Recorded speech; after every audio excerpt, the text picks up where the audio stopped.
Fala, fiel, respira fundo, porque hoje a gente precisa destrinchar aquele pacote completo de novidades que andou mexendo com os bastidores do Corinthians.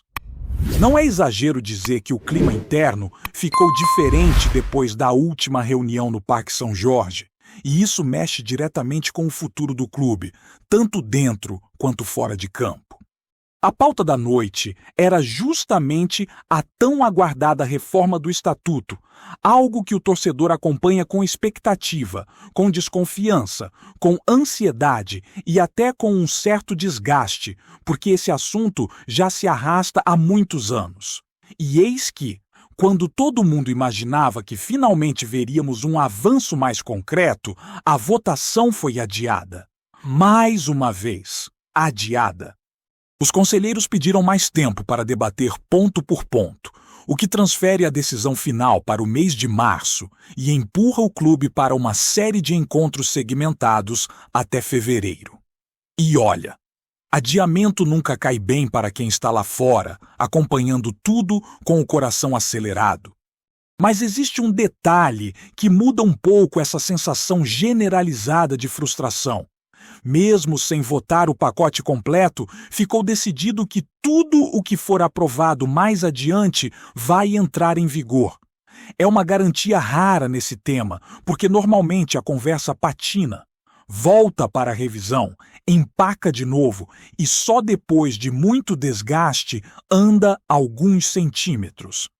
A grande questão é que a modernização do Estatuto não é um pedido novo. Não é uma pauta de agora. Há mais de uma década, o clube reconhece que precisa atualizar regras, ajustar o modelo político, aproximar o torcedor, abrir possibilidades para novos formatos de gestão e, ainda assim, nenhuma das últimas gestões conseguiu completar o processo. Agora, pelo menos. O debate ganhou musculatura, embora a lentidão continue irritando. E entre os pontos que despertam mais expectativa está justamente aquele que o torcedor repete há muito tempo: a ampliação do direito de voto. Hoje, o colégio eleitoral é pequeno, restrito, distante da paixão que move o clube, e a proposta é que, em um futuro próximo, o sócio-torcedor também possa escolher o presidente. Só que esse futuro não é tão próximo assim. Mesmo com o avanço da reforma, a mudança só valeria a partir das eleições de 2030, deixando de fora a eleição que acontece no final de 2026. É um passo que chega tarde, claro, mas é um passo que, se realmente for concluído, pode transformar completamente a dinâmica política do Corinthians. Outro tema que segue no radar é a possibilidade de o clube virar SAF em algum momento. Hoje o Estatuto impede formalmente essa transformação, mas a reforma abre espaço para que isso seja discutido. Nada está decidido, nada está pronto, mas a simples abertura já muda o tabuleiro.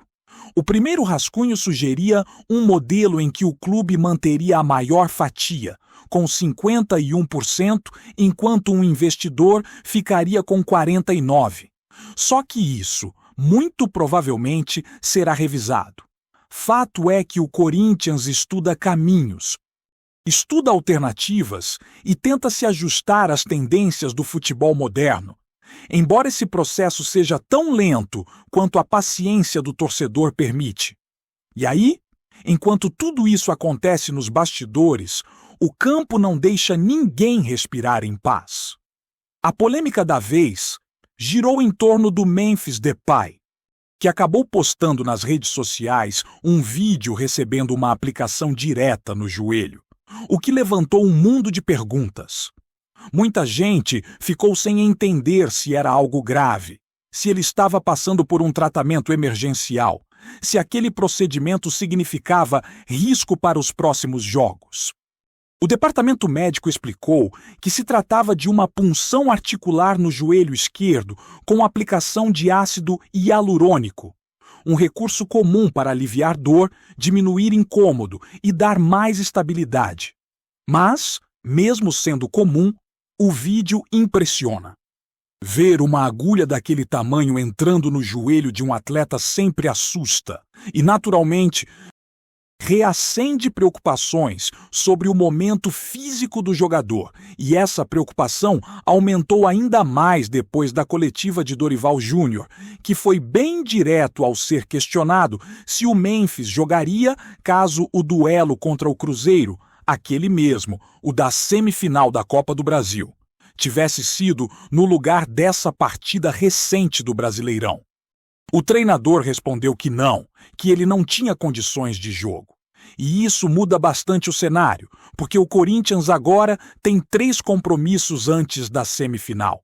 São poucos dias, pouquíssimos, para recuperar um jogador que é importante tecnicamente, emocionalmente, taticamente. No domingo tem Botafogo em casa, depois Fortaleza fora e, na última rodada, Juventude antes de embarcar de vez para o confronto decisivo. E vamos falar a verdade, ninguém sabe ao certo em qual desses jogos o Memphis terá condição de entrar em campo. É acompanhamento dia após dia, treino após treino, resposta após resposta.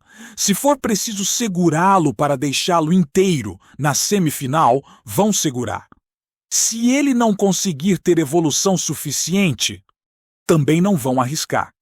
A postura do clube agora é cautelosa ao extremo, e isso é compreensível, porque a semifinal virou o centro gravitacional da temporada. Só que o time não vive apenas a novela das lesões. Na coletiva, Dorival também falou sobre irregularidade, sobre comportamento, sobre desempenho que oscila de uma partida para outra. E essa parte chamou muita atenção. Na rodada anterior, ele havia dito que a campanha era muito boa, mas agora disse que não entende por que o time oscila tanto. E é exatamente nesse ponto que entra a cobrança. Porque, com todo o respeito e reconhecimento que o Dorival merece pela carreira brilhante que tem, também existe responsabilidade do treinador quando um elenco não consegue manter padrão, quando a concentração some, quando parece que o time escolhe quando quer competir. O discurso de que não dá para compreender a oscilação pega mal porque, no fim das contas, o treinador é justamente quem deve ajustar isso. E não estou falando de bronca exagerada nem de colocar culpa em tudo. Estou falando de gerir ambiente, de mexer na motivação, de trabalhar mentalmente o grupo, de ajustar postura. A impressão que fica é que não apenas os jogadores seguraram o pé em algumas rodadas, mas talvez o próprio treinador também esteja pensando demais na Copa do Brasil. Não por mal, mas por característica. E não dá para ignorar que o histórico recente dele no Campeonato Brasileiro mostra dificuldade em manter regularidade. Só que, no meio desse clima, surgiu uma frase que incendiou o debate. O Carrilho, que vive um momento de queda técnica bem visível, deixou um recado nas redes sociais. Nos vemos em 15 dias, Cruzeiro. É quase como bater no peito e dizer que o jogo vai ser diferente.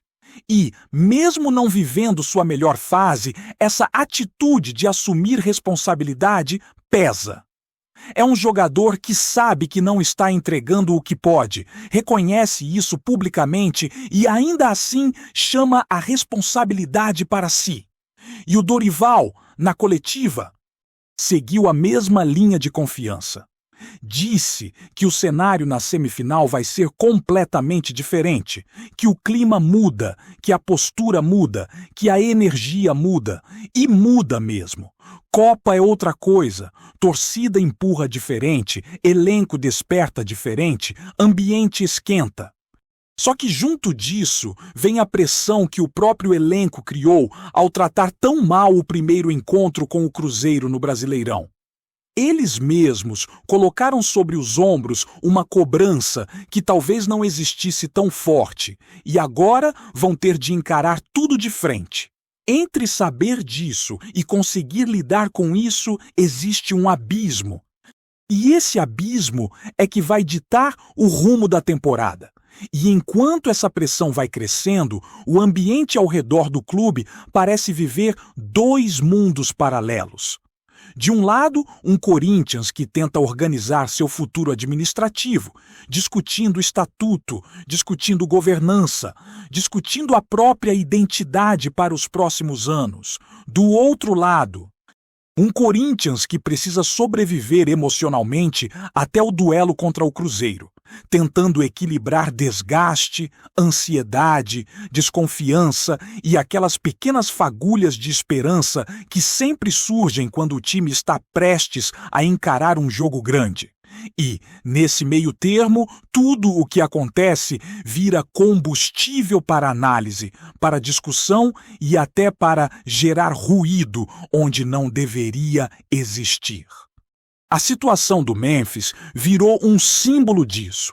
Cada passo dele agora recebe atenção exagerada, seja uma imagem do treino, seja um vídeo publicado, seja uma informação que vaza nos bastidores. E não é só pela semifinal em si, mas pelo impacto que ele causa na forma como o time joga. Com ele em campo, o Corinthians ganha profundidade. Ganha capacidade de prender a bola no ataque, ganha mobilidade, ganha um jogador que não se esconde em nenhum tipo de jogo.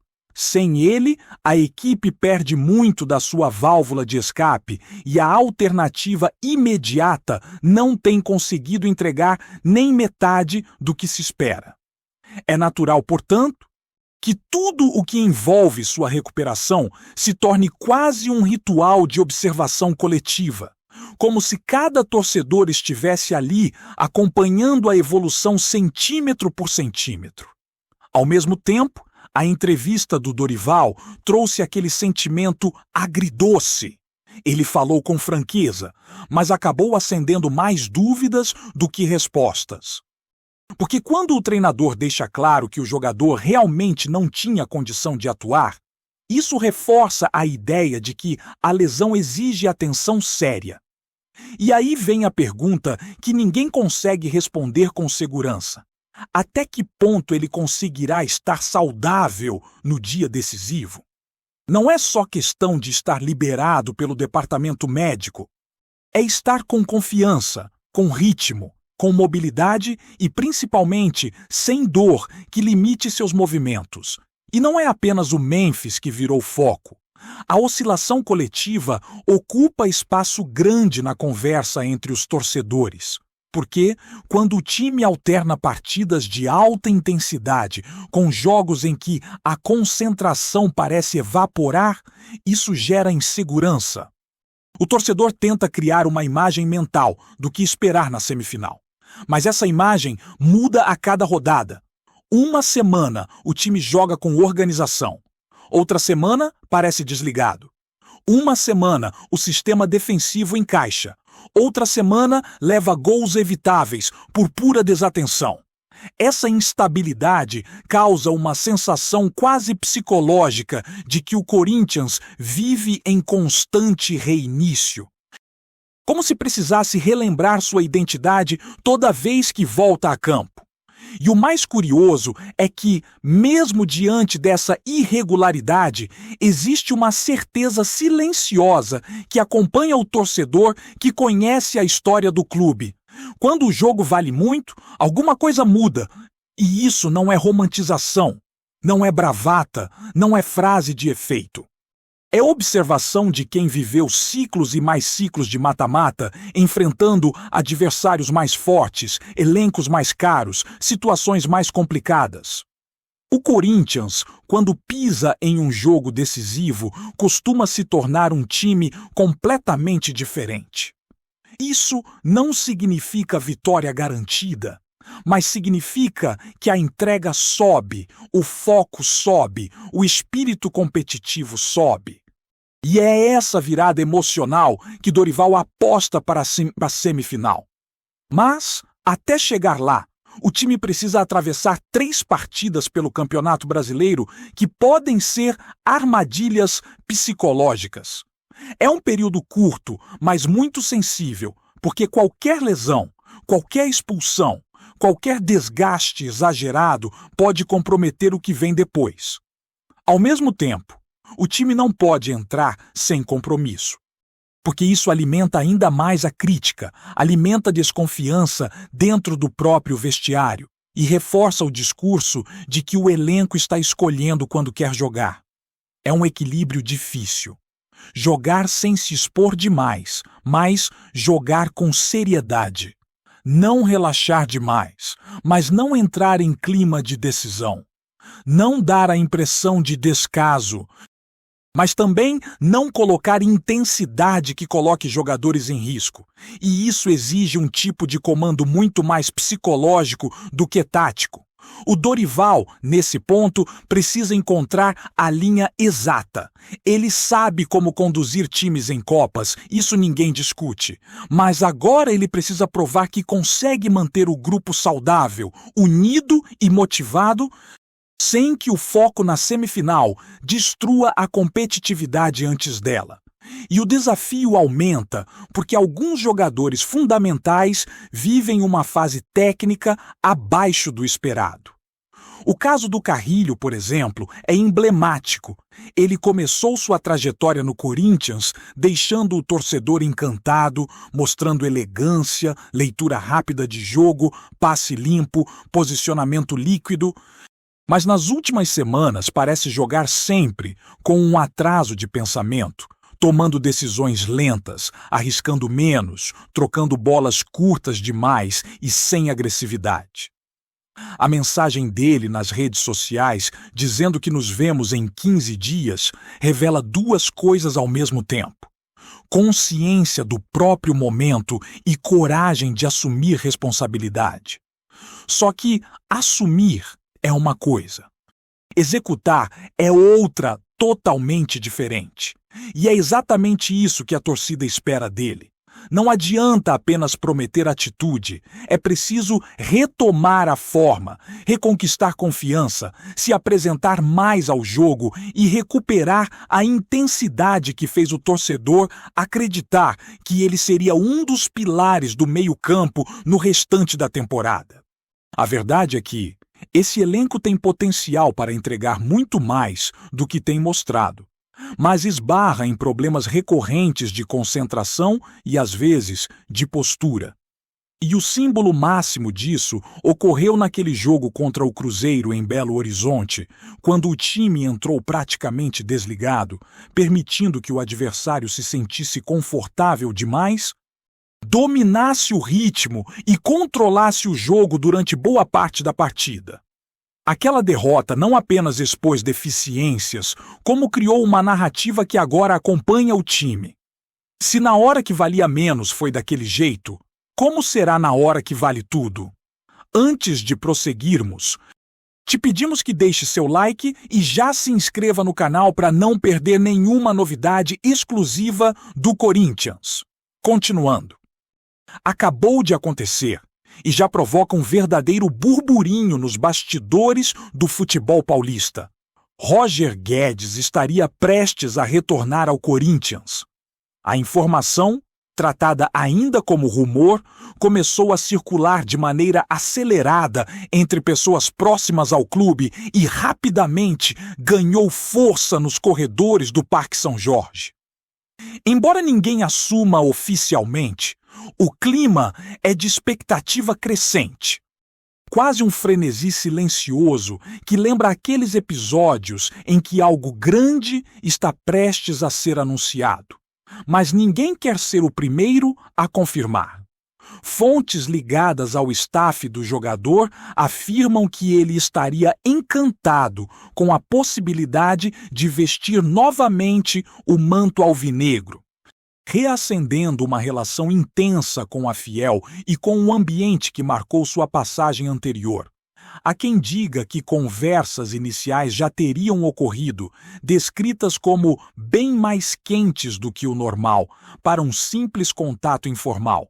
Do lado do clube, comenta-se que dirigentes vêm monitorando a situação com atenção redobrada, especialmente diante da pressão crescente da torcida por um nome de impacto no ataque. Nos bastidores, o retorno de Roger Guedes é visto não apenas como uma contratação, mas como uma espécie de movimento simbólico capaz de mexer com a autoestima da equipe e reacender a confiança da arquibancada. Comentários em grupos internos do clube apontam que a chegada dele poderia mudar o humor do elenco, criar novas dinâmicas ofensivas e devolver a sensação de protagonismo que muitos sentem ter se perdido. Ainda não há confirmação oficial, mas a movimentação é intensa. Pessoas que transitam nos ambientes internos do CT descrevem uma atmosfera diferente, quase como se todos estivessem esperando por algo importante. Roger Guedes, por sua vez, tem evitado declarações públicas, gesto que apenas alimenta as especulações. E como acontece em todo grande rumor do futebol brasileiro, o silêncio acaba falando mais alto do que qualquer discurso. Se o retorno realmente se concretizar, será daqueles episódios que entram para o folclore recente do clube, inesperado, barulhento e cercado de emoção. Por enquanto, o que existe é um rumor cada vez mais cheio de substância. E como bem sabe a torcida do Corinthians, quando a fumaça começa a subir desse jeito, é porque o fogo pode estar perto de aparecer. Apresentamos as últimas notícias do Corinthians diariamente. Inscreva-se no nosso canal e deixe o seu like para continuar recebendo informações exclusivas. Não se esqueça de compartilhar a sua opinião sobre essa notícia nos comentários, pois sua participação é crucial para o Corinthians. Até o próximo vídeo. Fiel!